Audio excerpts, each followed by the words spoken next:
Craig, it's great to have you here in Austin to sit down and talk with you. I feel a special connection to your journey because we're both fellow West Pointers and former military intelligence officers. And you've had such an interesting history. After West Point, you served in the military, went to Afghanistan, you co-founded Right Scout, and then about 11 years ago, you founded Moonshots Capital. Tell me about how did networking play in your journey through all these transitions from the military, entrepreneurship, and in venture capital? Well, it's awesome to be here with you, Tom. Having you in Austin is special. And then with this backdrop, it makes it feel even more important. Yeah, and it is important what we're talking about in helping vets. And you know, when I go back, I left. So I was 93, West Point, and then I got out my 17th year, which there was no scandal, just to be clear. I had a service obligation, so earn out that I had to satisfy. And then I decided I wanted to start entrepreneuring. And when I even think about that first step, that opportunity was born of networking. In fact, I was at NSA, and we had soldiers and sailors and airmen and women who were on the battlefield, rolling up bad guys, driving what's called pocket litter, different intel back to a headquarters, and then we look at it. That takes a lot of time, and it's dangerous. And so we had this idea, could we put a cellular network on the battlefield? And it was through my brother. My two brothers are 83 and 86 West Point, so I'm 3 of 3. Through an 83, my older brother Dan had a classmate, Bo, 83, who had this deployable cellular network. And we said, hey, Bo, could we put that on a battlefield? He's like, yes. It was not easy to do, but the short answer was yes. And so it was like networking, even as a active duty officer, building out those networks that then set the conditions. And then we partnered with 2 other West Pointers, Guy Filippelli and Dick Hallam, and started a company that 2 years later we sold that. We sold that company to the Army G2, software to the Army G2, 2 years later for a lot of money. That is a crazy story because usually people don't leave the military and start a company. They go the corporate route, then they might think about starting the company. Why did you feel like you wanted to take that big leap and the big high risk thing of starting a company? You know, I felt the words I use are as I wanted to see the needle, put my hand on the needle, move the needle. And even though I had the most amazing opportunities, like I'm sure you did in Intel, I was the Brigade S3, so say COO of the Army's largest military intelligence brigade at NSA at the time. Great job. But I also felt like if we wanted to go there, maybe we go there. You never leave. Can't. And so I just started, and then I was seeing friends get out and start these businesses, and it really, I think I was always sort of entrepreneurial, as you obviously were, and it was an itch that I decided I needed to scratch. Now, what was crazy about it is 2 weeks after I get out, wife feels a lump on her breast. 2 weeks later, surgery, full chemo. And then fast forward about 6 months later, we have a month and a half of cash left in the business. And for all those people who are like, dude, are you kidding me? 17th year, seriously?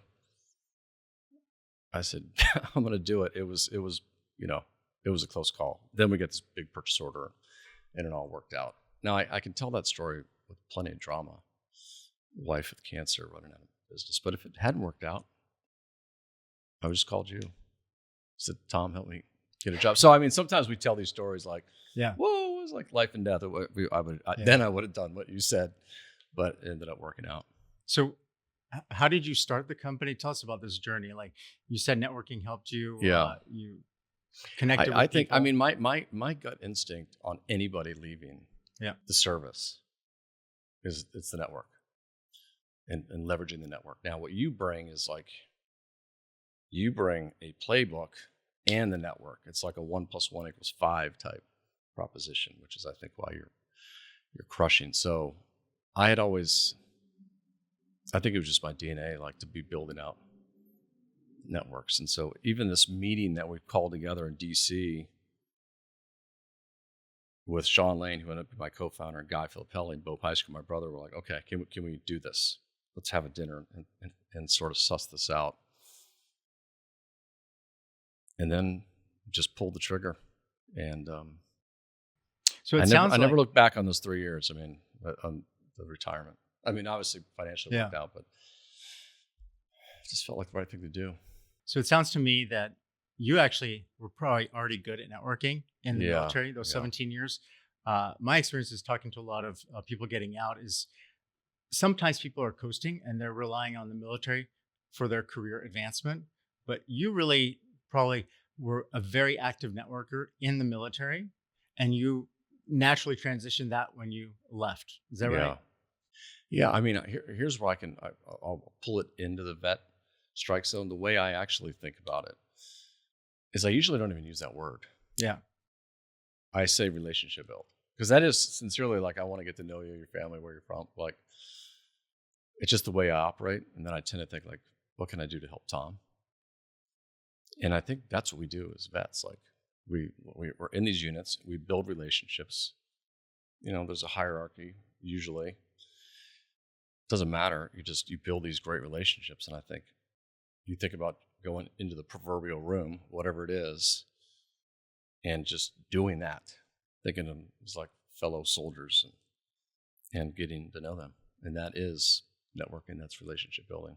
So, and it's not as, less transactional. Right. Yeah. So a lot of times in the military, we consider a built-in network because we're all in the military. But you had to do something different when you made that transition to being an entrepreneur. You had to be more intentional and really be proactive, right? I would say number one thing I had to do, which all vets have to do as entrepreneurs, is raise money. Right. I feel like all I've done since I left the service really is like raise money.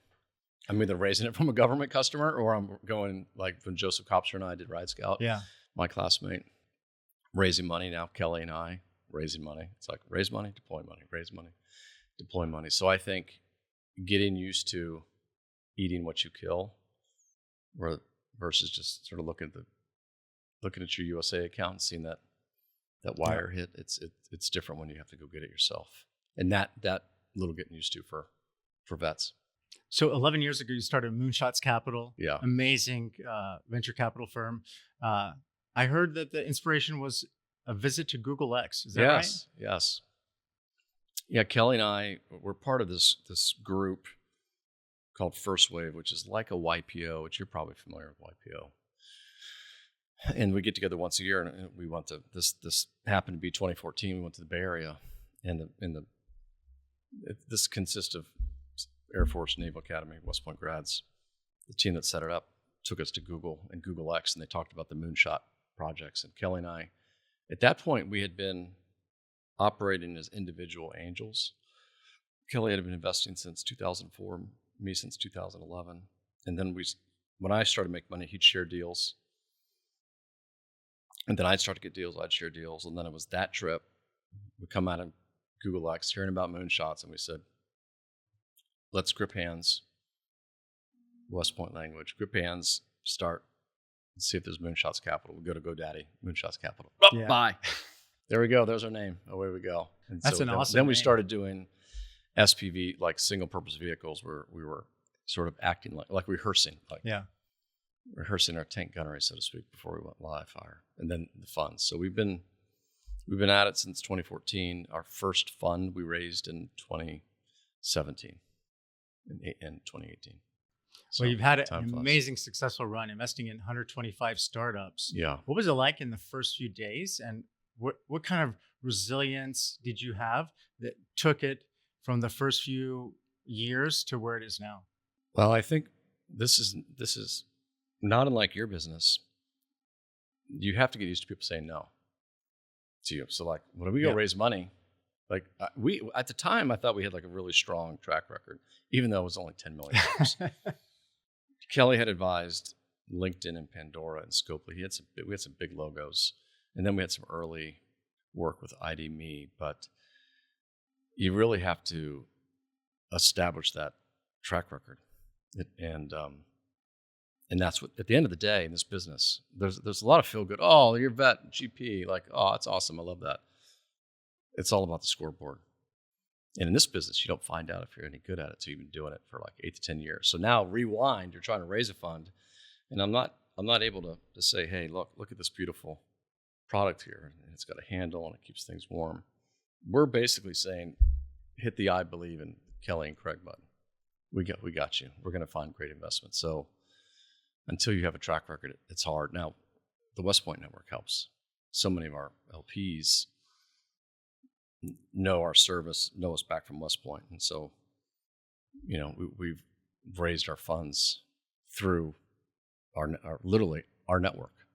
We haven't had the big institutions, though we had a pretty big announcement today about Fund 1 that's probably going to start. Institutions will be calling us after the news of literally 2 hours ago. So now I'm on the side of the table that says no all the time. Yeah, you have to say no. I say no. I joke. I say no for a living. With the vets, I'm like, okay, answer is no, but you should.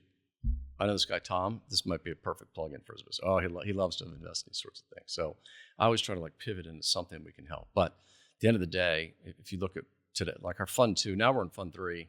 It's even more selective. Fund 2, we reviewed 5,901 deals, invested in 16. So 0.25%. And so we're saying, and we see most early stage vets deals, and so we're saying no to pretty much everybody.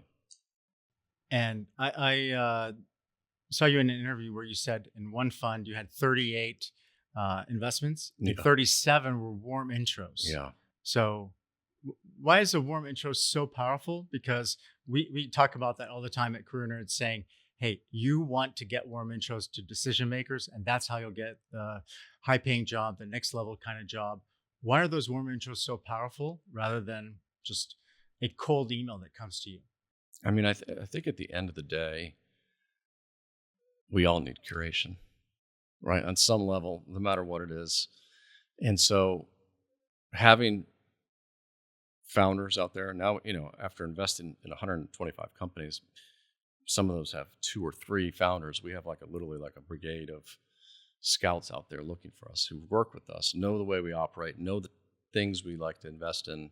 So when they make an intro, that carries weight. Same with friends and family. And so I on the one hand, that is the straight. Now we're at 41. It's 40 or 41. I feel a twinge of guilt about that. But yet, I think it's just the reality of it. They know how to get to us. And I tell, if I'm in a room with founders, I say, look, you can get to me. They're like, well, Craig, I tried to go to your LinkedIn. I couldn't get through in LinkedIn. You got to add your email. I'm like, how hard is it to figure out my email? Okay. It's not that hard to figure out my email. Yeah. And then how hard is it to find somebody that's your first test, is you got to get a warm intro. Yeah. So, but I don't want to rule out, because there is that one deal, and it's still going well in Fund 3 that we did based on a cold email. So you probably have some techniques that you've used to get warm intros to people you want to reach out to. Yeah. So what could you share with people who are listening today? Yeah. How can they take their networking to the next level? Well, I would say a few things. One, I hear founders sometimes, and this insert transitioning veteran. Oh, I know. Tom knows Craig, so I'm going to have Tom shoot Craig an email. Okay. Well, who else? Well, Joseph Kopscher knows Craig. Kelly Purdue knows Craig. Have them all pound me. Yeah. This is what we do on deals. Have everybody pound the team. The more because credibility, then you're the better. all right, I'm going to take the pitch. Okay, everybody is hitting. I'm going to meet this Craig Cummings. Yeah. So first thing is mass fires. Don't try to be to sniper it. I think communication's key. A lot of our investments are born of the relationship. Mm-hmm. So I meet Tom, brand new founder, time A. Craig, this is what I'm doing. I'm like, all right, Tom, I like it. Keep going. Report back. All this language that we report back. And then it's around dropping the data points. So yeah. I think how the touches, and you have to assume, like for your life and my life, I get 400 to 500 emails a day. I get 150 plus texts a day. I'm getting pounded. So it's like light touches, not a text like this long. Hey, Craig, I just want to update you that, like, hey, just got a great new contract today with Dell. Just wanted to let you know. And like, boop, like, and this is how we have to communicate with investors too. Like, just little updates here and there, like plotting the data points. And then a lot of times we're investing at time D. And so it's the, mass fires, but then once you land, it's around how do you use that EQ to manage that communication. And first thing I'll say is you can build updates. Like I want to hear updates after I meet with the transition vets. Like, whatever happened then? Did Tom get a job? Like, and so just building for founders, it's like build your investor follower database, and then you can send updates. Not much different when you transition either. Like, send them updates and say, hey, I'm talking to Walmart. Does anybody happen to know Tom Kent, senior executive Walmart? Yeah, and then put them to work. Like, people want to be helpful, and it's about like putting things in the right bite size form. I think you said a very important thing about the follow-up. Yeah. Those touch points. Like, I want to hear where you ended up. Grant Cardone says, fortune is in follow-up. Too many people make the mistake. They reach out just once and they don't follow up. Today, over the last week, when we were trying to set this up, I sent you another email bumping this up. I followed up with you. And I told my team like a week and a half ago, I'm like, okay, I need help. For those numbers and emails, like, now where you want me is on the battlefield, like moving, shooting, communicating. You don't want me back at the talk. A little bit of time at the talk. Got to have the meetings and updates, but so I'm confessing my own challenge on following up, but I'm always trying to get better at the follow up, and I have so much work. So whatever you're very good at, your business is built on this. Like, this is part of your playbook. Give me some advice. Make me better, stronger, faster. What we do in helping people network for that next level corporate job is our methodology is we outline 500 decision makers that are all academy grads that they should connect with. We do the connection for them from their LinkedIn profile. And the goal is to schedule 50 to 100 calls, networking calls. That's usually the sweet spot to get that next level job.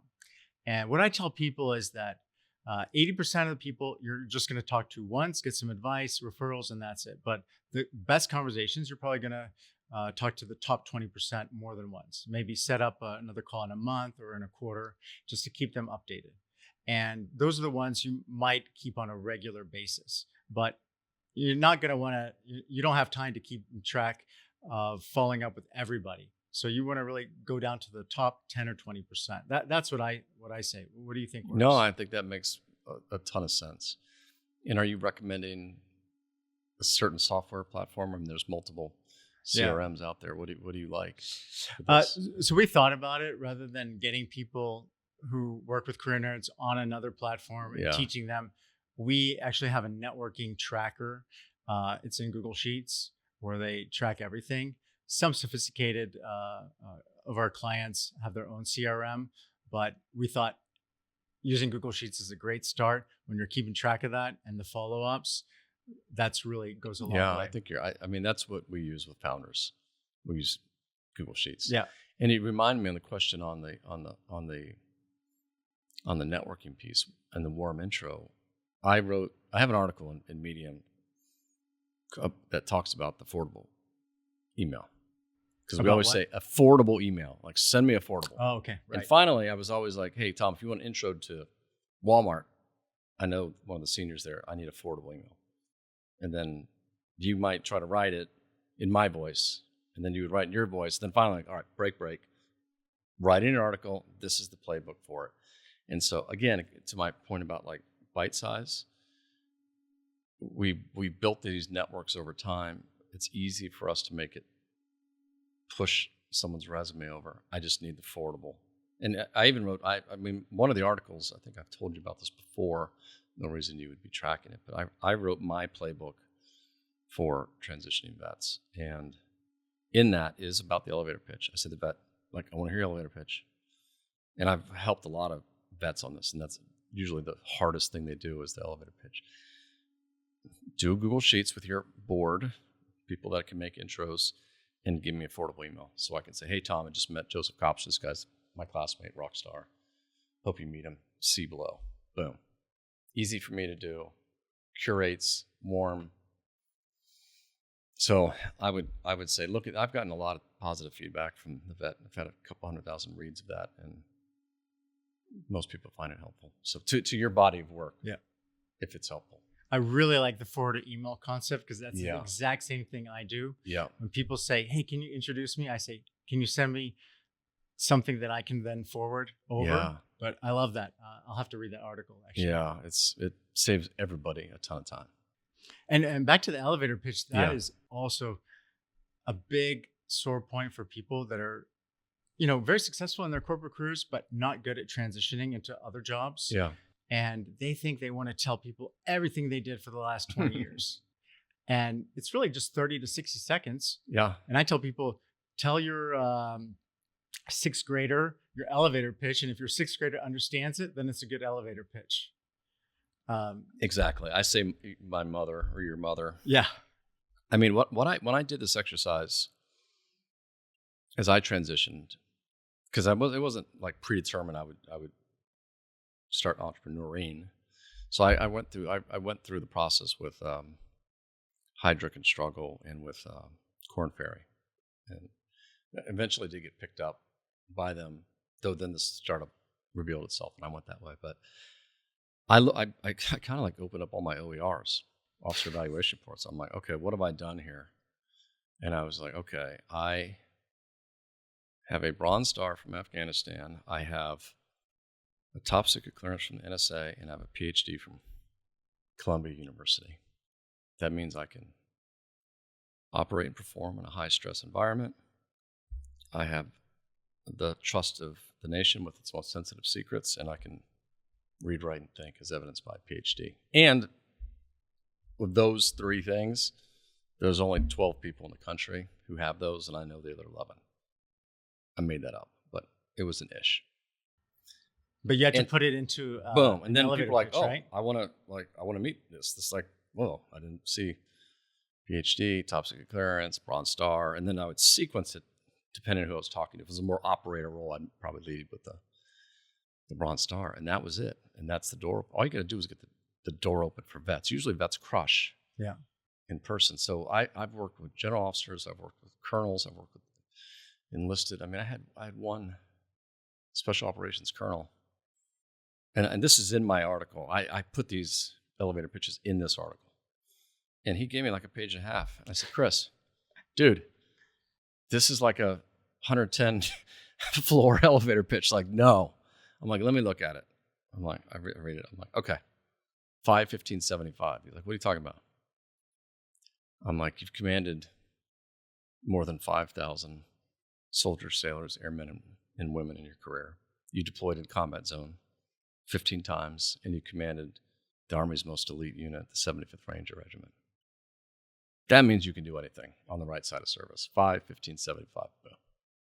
We now, 6 years later, we always 5/15/75, right? It just like sticks in your brain, and he's gone on to make millions of dollars, by the way. Not saying it was elevator pitch. That's a great way to simplify. But literally, he gives me credit as like one of his like top 2 advisors on the transition. So at the end of the day, like we have the story, it's there. It's just another one, and I won't belabor, but another friend, Ross, he had been special advisor. I looked at like his whole DD-214, and I'm like, Ross, you've advised secretary, general. I'm like, I was like, let's just add them up. Let's just go ahead and add them up. And it was like the equivalent, I think it was 34 or 39 stars. I'm like, dude, you are the most trusted advisor in the United States Army. Nobody has advised this many people. I think something would. And boom, like, right? Boom. Yeah.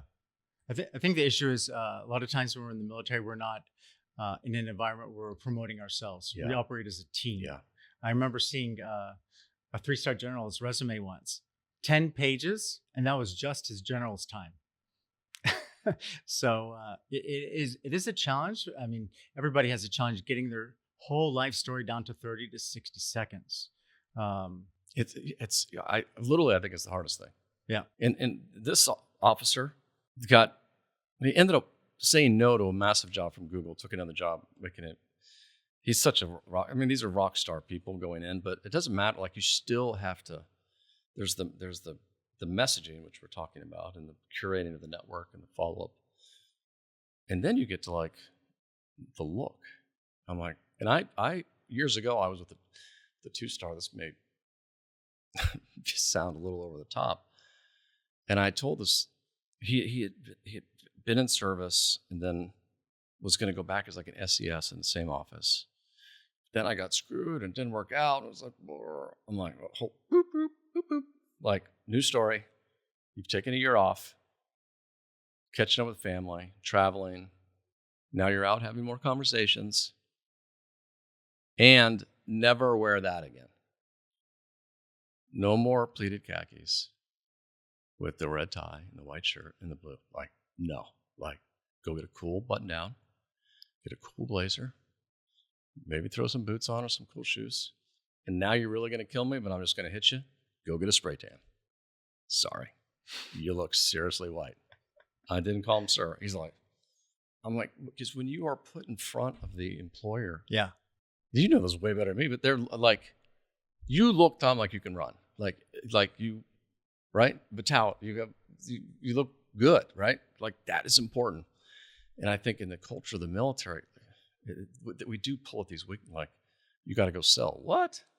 You got to go network. What? You got to look the role too. Like, you got to look strong. That's what they're. So sometimes I go there and just say, get ready to invest in the wardrobe. I like how you gave that person feedback.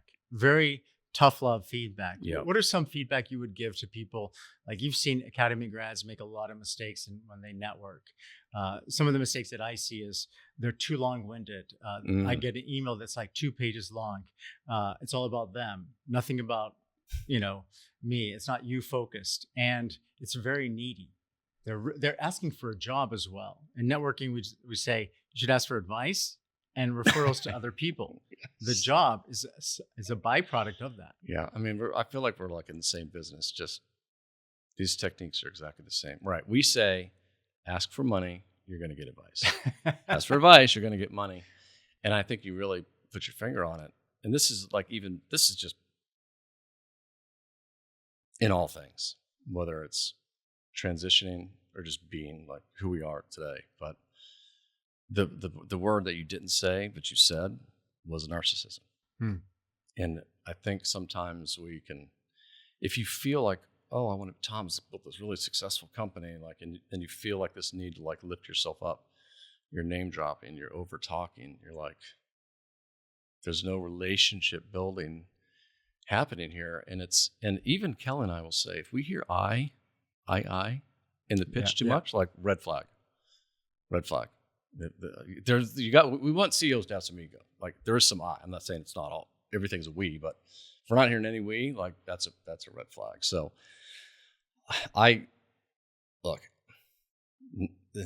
narcissism in vets, like, really, like, I don't like narcissism.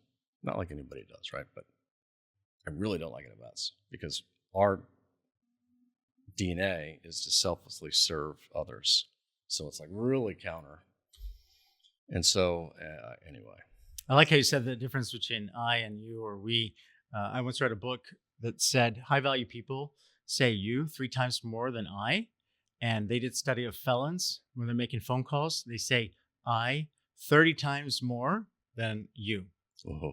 So if you're using the pronoun I a lot, then you're not. Yeah, I mean, it's we're team players. Yeah. Right? We're team players. So I agree. Like, you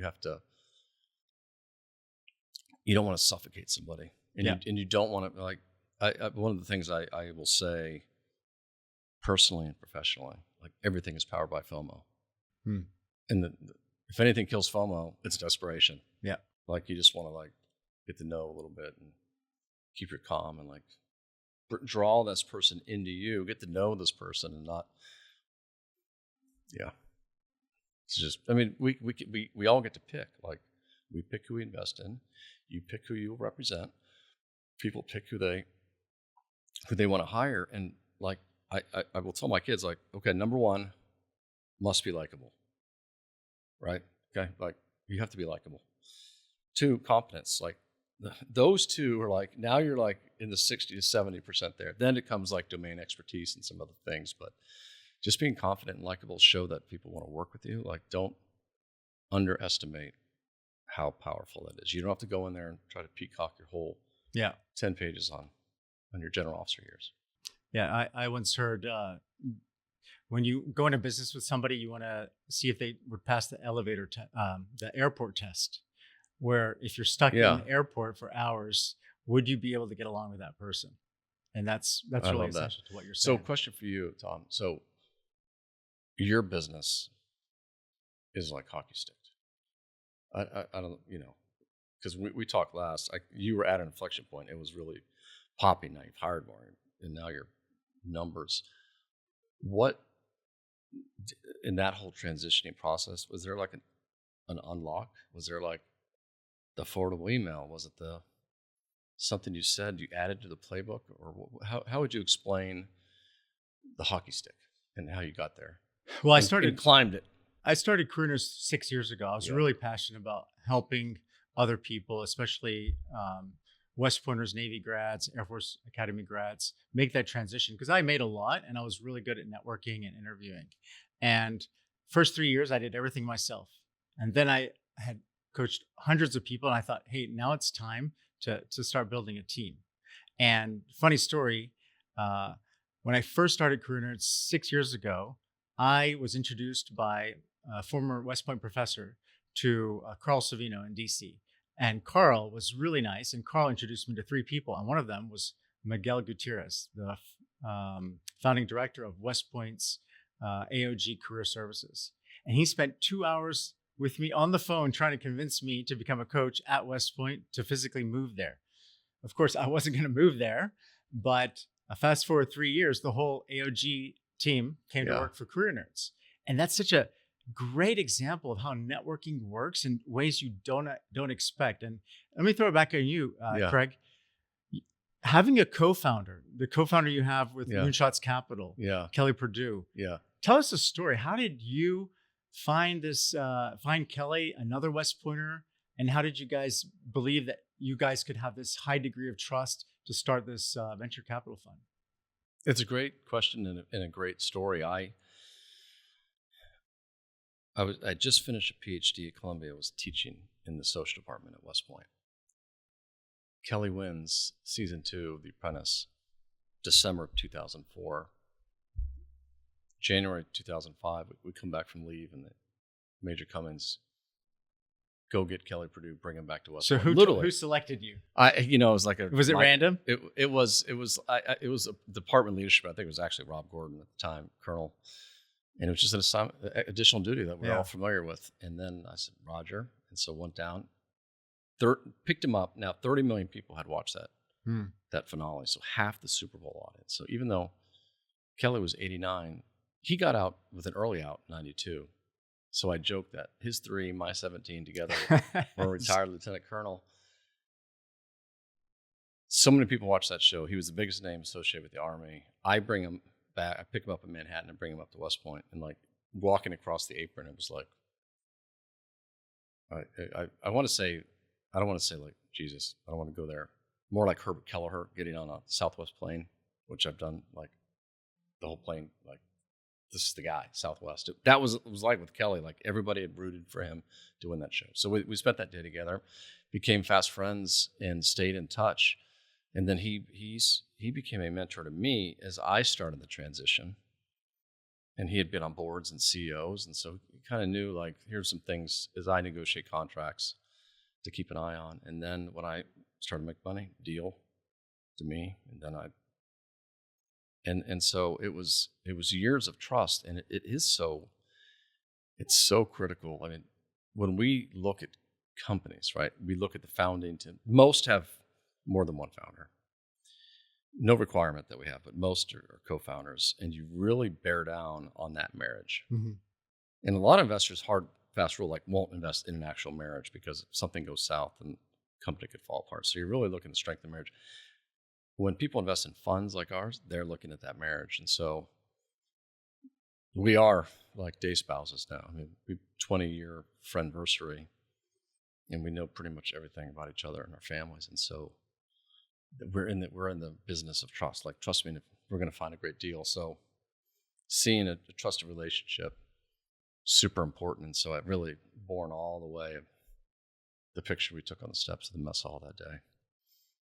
He calls it my first selfie to this day. So it's great. I mean, it might, Kelly Purdue, Joseph Copser, my classmate, Sean Lane, Guy Fapelli, Nick Hallam grads, my brother Dan started business with him, and David Tone, and Paul, one of our superpowers, getting to your point about trust and the speed of trust to vets, like all my companies have been with vets. Mm-hmm. Like, it's that shared DNA. So as much as we help them transition, there's always maybe grab your close friend Tom, who you grew up with, and think about starting a business and leverage that trust. It's really interesting because we've worked with a lot of West Pointers and Navy grads that went to Harvard, Stanford for MBA school. Yeah. And when we try to leverage those alumni networks from Harvard, Stanford, they do not even come close to being as helpful as the Academy grad networks. And so you've leveraged a lot of the Academy grad networks. Why is the Academy grad network so helpful to each other and such a great place to do business and network? I mean, I think it all comes back to trust. And when we get dollars from a grad, I'll do that. Like, sit up a little taller, like Herman Bowles. Whoa, like these grads that we've known about. So many of our investors are grads. So it means a lot because some of these dollars were made on the battlefield that are now in our trust and care. And we believe that the way we help the veteran community is by building wealth in the veteran community. For the GPs, not so much about us, that's a byproduct, but these vet founders, because vets hire more vets to the tune of about 30% higher. So successful founders, successful veteran founders, it lifts our community up together. And so we're massively focused on the building wealth and paying for the veteran community. Anyway, I think it's also the academies in the military. Yeah, we work as a team. There's no I in team, we say, right? Yeah, exactly. It's special. I mean, we treat all our LPs honestly the same. We in our last fund, General Paul Funk, I'll call out his name because I told him I was going to get some marketing value on it. He's like, "Hey, Craig, I just got out. I want to come to the fund." I'm like, "What can you do, Paul?" Because normally funds have like $250,000, $500,000, and we're always flexible. It's like, "What can you do, Paul?" He's like, "I can do this." I'm like, "You're in." Of course we want. We're honored to have you. You bring domain expertise. You make us stand up that much straight. Like, there's just a lot of goodness. I reach out to him for an intro. And of course, these general officers are super well networked too. Like, they want to, it's pretty awesome. I'm grateful, and I know you are, that we're in a line of work where there is a do good stream crossing with the make money. And I think that's what many of us, I won't say it, not everybody, but that's a pretty special place to be. Yeah, the Academy Grad Network is so powerful. You've leveraged it. I've leveraged it. Helped hundreds of people leverage it. But when I got out of the military, moved back to my hometown of Dallas, I thought, okay, the West Point Society, I'll go to the meetings and they'll get me a job. And I would go to those meetings, and I realized I've got to figure it out myself. And it took me about 5, 10 years before I cracked the code. Yeah. You were probably a lot quicker because you started your own company, then you were investing. What advice would you have academy grads who want to make transitions to do it much quicker rather than figuring it out over 5, 10, 20 years? Yeah. It's a great question. I mean, I really think a year out, you got to begin the process in earnest. And you probably have your own timeline on this, but a year out, you're lots of cups of coffee and going for advice, right? Advice. Even though you're thinking, gosh, I'd love to work for Tom. Yeah. You're just saying, Tom, I'm starting planning. 12 months I get out, probably means I'm last day in uniforms in 9 months. And getting going and then getting all this feedback going early in that process. And you're also testing like the elevator pitch and what resonates. But at the end of the day, and I say this about the Capital Factory here in Austin, for those that are familiar, this is a massive muscle to help you succeed as a startup. Massive muscle. We have resources, events, mentors, academies, but you have to flex the muscle. And I think you think about your story in Dallas, like I would have your Google sheet. I'd have all the people. And it may just be that Tom is going to make one intro to Craig Cummings, but you have to do the work. The network is there, but you have to do. And then going back to the yeses and nos, assume most knows. It's a numbers game, and you just got to keep woodpecker and giving updates. And what I hear you saying is enjoy the process of networking, because what I found, the people that are most successful in getting that next level job are actually, they enjoy talking to people. They enjoy learning more about them, about the companies that they've worked in. They're not attached to the outcome of that next job, because if you're just doing it to get a job, you're actually going to set yourself up for failure, because people will see it. You're attached to the outcome and you're not going to get it, because it is a process, and the outcome is a byproduct of doing the networking process well. But how can people enjoy the networking process? I mean, you and I are probably like that. I mean, I actually, like I tell vets this in particular, I'm like, I think this is one of the most exciting times of your life, even though it's wrapped in uncertainty, but you're like telling your story. It's like you're developing, you're reflecting on your career, your family, the things you've done, the things you want to do, the things you're good at, and thinking of about that 2.0 version of yourself, or that 3.0 version of yourself.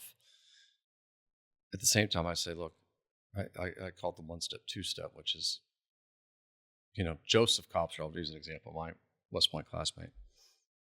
We started Ride Scout. He was still in uniform. Gets out, boom, full time. A year later, we sell the company to Mercedes-Benz. 1 step. Some people, I'm like, well, you may not be able to start a company, but maybe you were part of Ride Scout. You were on the early team of Ride Scout. They sold. Now you start your own company. Or you may start with a Booz Allen Hamilton, and then you get a great job at Anduril, right? Like, don't put too much pressure on that first. Like, this has got to be it, because you're just kind of used to the military. Like, you kind of lock in. It may just be like you're renting for a little while before you buy, and not to put too much pressure on yourself at that first job. Yeah, that's a good point. Not putting too much pressure and enjoying the ride. Well, nobody, I mean, does everybody know about your business? I mean, I think by extension, they're seeing this podcast, they're clicking on you, seeing your LinkedIn profile, but a lot you of want to elevator pitch it? Because yours is like super important for so many of this audience. There's only so many jobs we have in our portfolio, and I can give advice, but you actually are like, you can walk people into great jobs. What makes CareerNerds so successful in helping our clients is that we really are in a blue ocean. Yeah. And we only work with Service Academy grads from West Point, Navy, Air Force. Mm-hmm. We have a methodology where we network them with 500 decision makers from those schools to get that next level job. And because the conversion rates are so high, about 20% of people are willing to get on a Zoom call with you. the results are really, really fast. And this is not tied to like a job opening. It may just be like, hey, Craig, no job Tom's openings getting at all. out and just needs, would you have a 20-minute Zoom with Tom and just The meet gold him? is in the hidden job market. 80% of the jobs are in the hidden job. They're not advertised. Ooh. We've had many people get jobs created for them where they get, when I was in my career, I once, my last job, they said, okay, we got 3 openings. Which one do you want? And there was nothing published ever. And that's exactly what's happening to our clients. That is such a powerful statistic. Now and then you hear a stat and you're like, whoa, 80% of jobs are hidden. Yeah. Actually, it was I'll give you one example. We worked with a number of investment bankers, and a 94 grad, he was helping advise a 93 grad on his company, and they were VC funded. And then he brought him on a CFO to help raise money. And those are the kind of things, it wasn't advertised, and he didn't even know he had a need until he came in contact with that 94 grad. That's amazing. It just reminded me, saying 94, just made me think of Ken Robbins and Jason Dempsey, another couple of grads that I started business with. Those guys are rock stars. Wow, that stat alone is like why the networking is so like, that's like the key. That's the long pole in the tent. That statistic right there. Well, like you have to do that because otherwise you don't find the hidden gems of opportunities. Well, it's a little similar to your business as well, right? So you get thousands of inbound, right? You gotta and go your job is to say no. And Yeah. I tell people, if you're going after the advertised market, their job is to tell no to 99.9% of people, because they can only hire one person. But if you're networking the right way, they're looking for, why is this person a fit and how can we fit them in? And so it's really flipping the script. And only when you enjoy the networking process do you get access to that hidden job market. Because otherwise you're asking for a job. Most people don't have jobs, but they can always introduce you to somebody and always give you advice. I love it. And I don't know whether you say this or not, but I was just thinking about when I get asks, Craig, can I get 15 minutes of your time? And I know it's not going to be 15 minutes, but I appreciate that they know like that's about what I can afford. Yeah. And I want to target that. And even that is just like, that's like an EQ data point versus, hey, Craig, I'm transitioning out. Can I talk to you about venture capital? I'm like, okay, no, but read this, pop. Like, so it's like all this stuff is like right sizing too. Even this outreach, that part of your playbook is like getting that right. That just a little touch, and then they're going to love you. All the vet needs is the open door. So what works to get to you? You're a hard person to get to. You get hundreds of emails a day. Woodpeckering.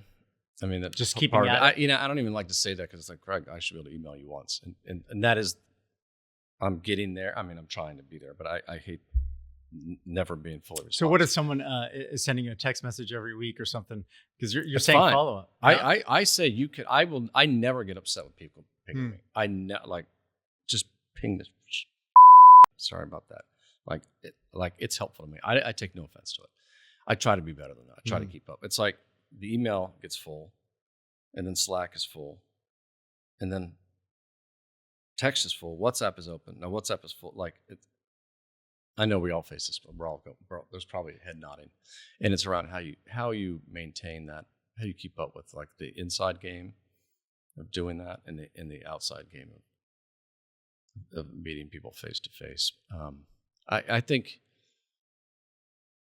sometimes it's just timing that really, like, you could just hit me up, boom, I'm right there.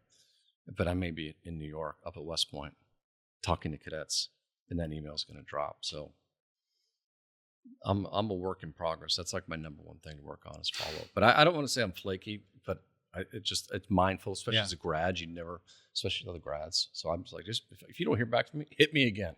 Hit me on time. And then I've learned now through my networks of like highly powerful friends, and like that's just the way it is. Like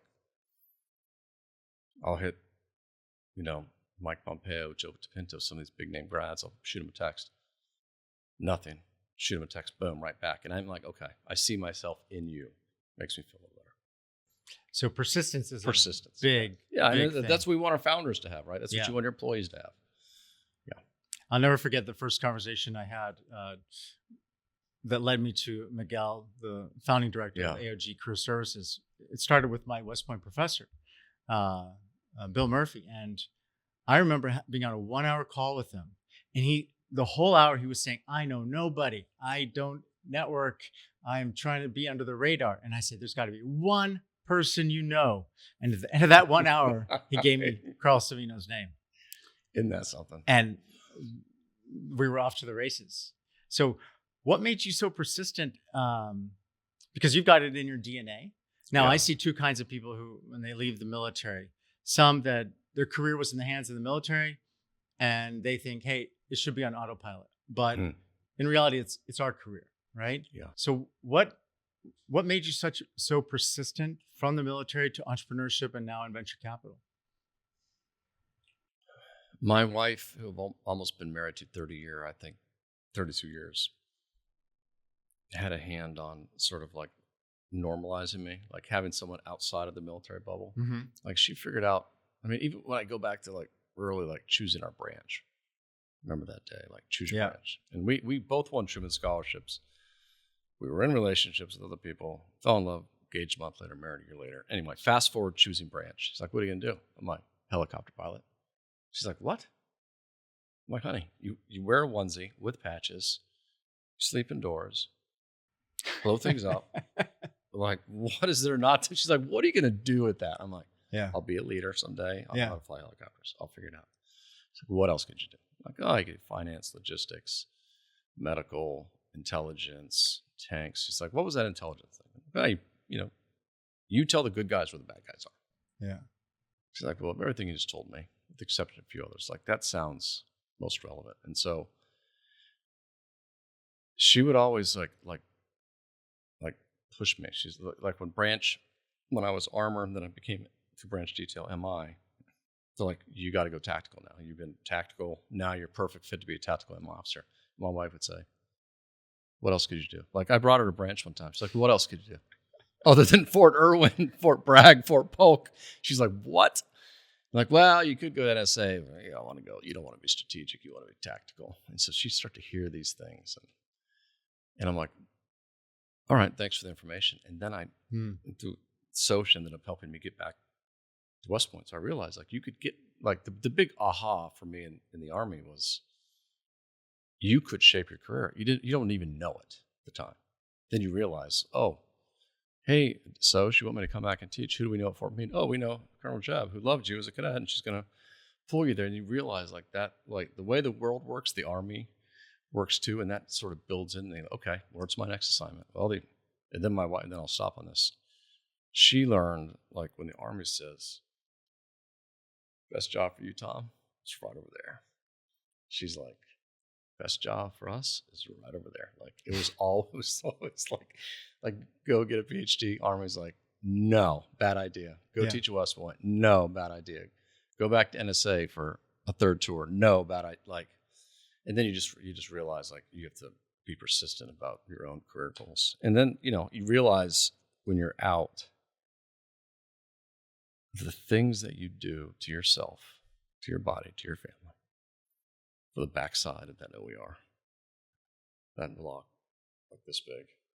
What do you do for it? Says top 3 of 50, top 1, like all the things, like the deployments, the hours, the missed. I'm not trying to be dramatic on it, but she's like, F that box. Come home and eat dinner with your family. You know what I mean? Like she's been, yeah. I like we how made you it through. I like how you were saying we have to be responsible for pushing ourselves, for charting our own path, right? Rather than being entrepreneurs, we know that it's up to us, right? And I used to think when I got out of the military and started my corporate career that, my safety and security is going to be dependent on a company. And then I realized after going through a few layoffs, it's really got to be up to me. I became really resilient, really good at networking, building my network before I needed it. And that's helped me as an entrepreneur. I mean, 100%. And we have that DNA. Like we have the DNA to be the entrepreneur. Like we've been in much more stressful situations. it's easy to default into that. Like, I'm going to work for the big company and I'll look at the USA account and the money show up. But I mean, give it a shot. Try to be an entrepreneur. If it doesn't work out, you can go back to the big company.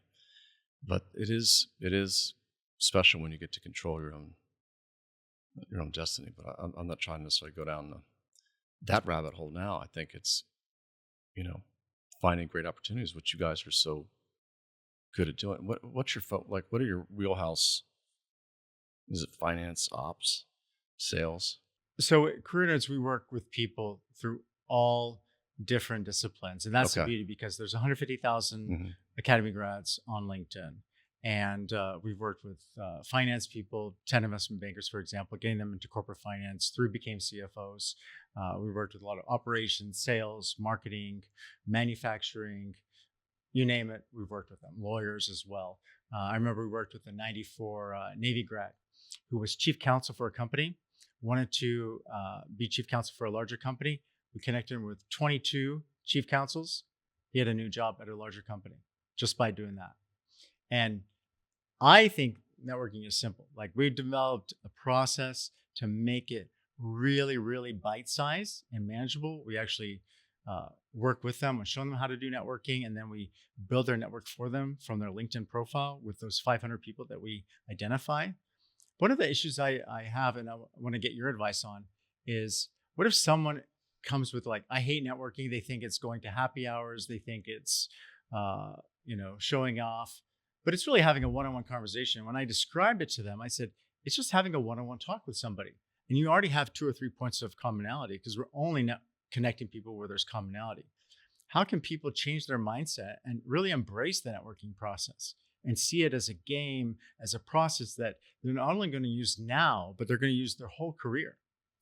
I think about this to this day. I mean, it takes me back to when I was writing my dissertation for my PhD. It's like, okay, I have to proverbially eat the elephant. How do I do it one bite at a time? So when I think about a networker, even this day, I'm like, man, South by, which is like, that's like a 7-day, a wedding. South by Southwest. South by Southwest is like a wedding every single day.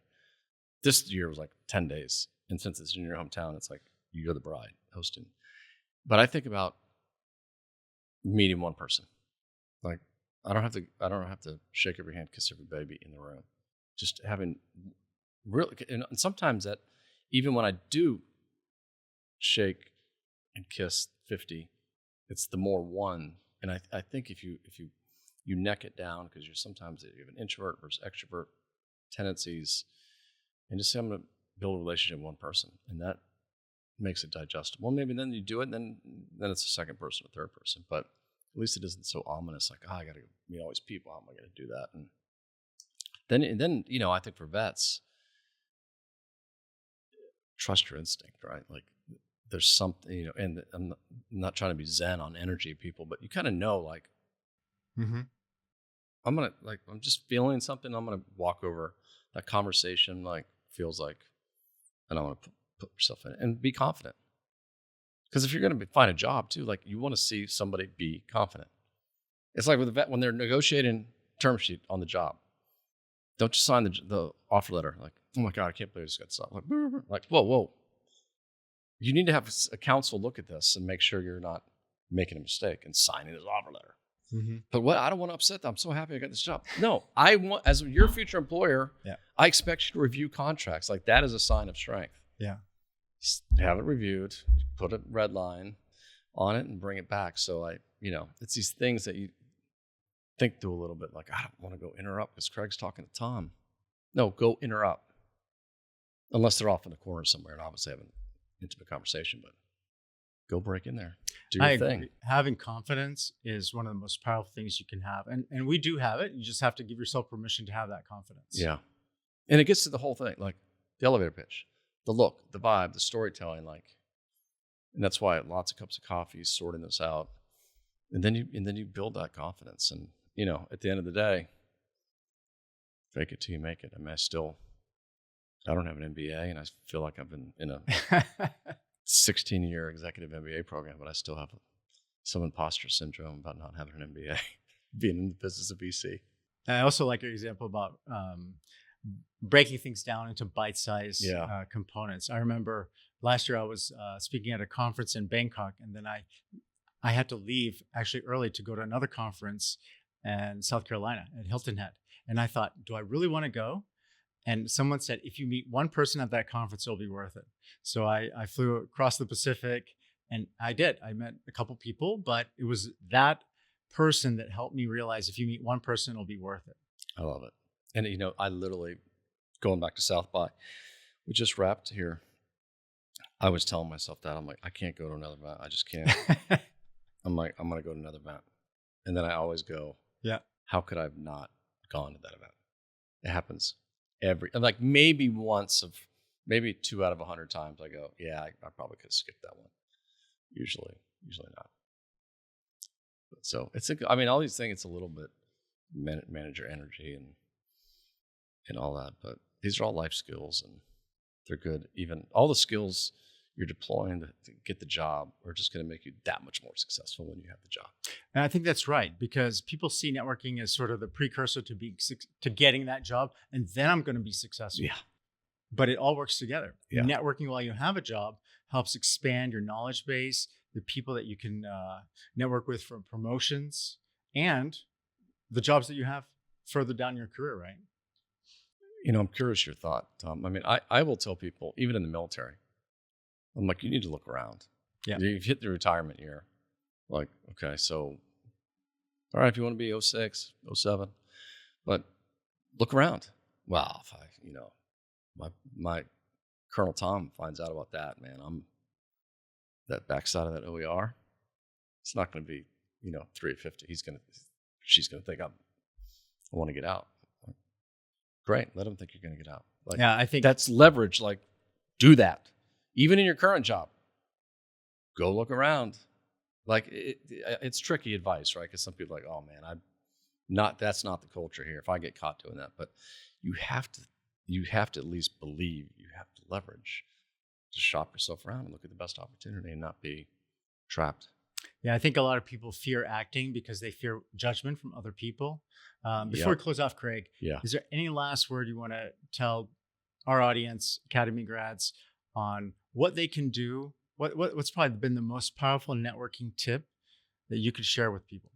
I mean, I think you've nailed it in here. I really think there is nothing like the Academy network. And if you make the asks in the right way, you reach out to them. And you guys are pros at this. That's why you're so successful at this. That is the key. I mean, then I could say, okay, Naval Academy, Air Force, all these things, right? Then my neighbors and my friends and my family. And then the Army writ large. It doesn't have to be like West Point grads, but man, that is, it's to be cherished, respected, but also leverage in a good way. Like, allow people to help. Like, they want to help. You just have to set them up to do it in a tight, in meaningful way.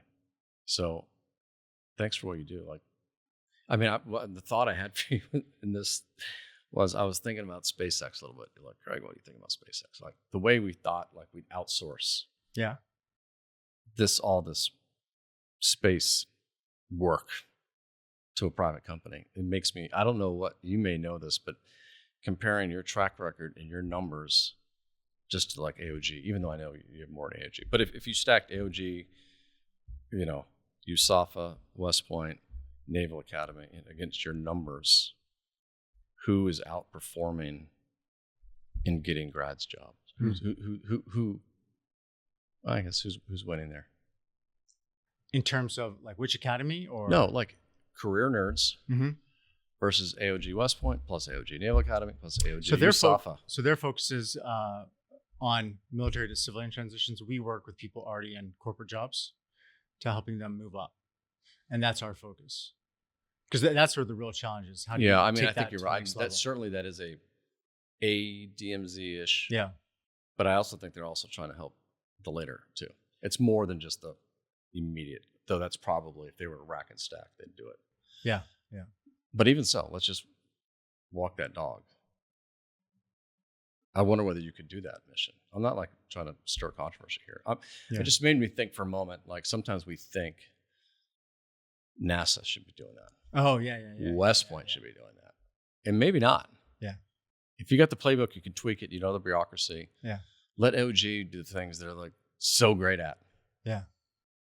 I'm not saying they're not great at this, but I'm saying like you have like if you map it, I'm like I like this guy, Tom. I'm just gonna like let him do that. Well, I've been asked that a few times. What if like the academies take our methodology, which you know, all our clients go through it, but there's one critical thing. They have skin in the game when they sign up with us, and that is really the discriminator. Because I used to do free coaching when I started. They didn't do the work, and when you have skin in the game, you're making the investment. I myself have invested hundreds of thousands of dollars in coaching. And so I take it seriously. And when our clients sign up with us, they take it seriously too. And what if they had a voucher signed by the head of AOG and it said, you can use this for a transition service? We'd have to see. Well, I can definitely see, Craig, that you really leverage the Academy Grad Network. Your business partner is a West Pointer. 2 brothers. Short gray lawn, brothers. all 3 of us. You're all into the Academy Grad Network. Yeah. So you're an example of how the Academy Grad Network really helps each other. Yeah. And you've helped so many Academy grads and you've really leveraged the network really well. So congrats. Thanks so much. You too. Thanks, Craig, Appreciate for joining us. This is great. Thanks, Tom. Thank you.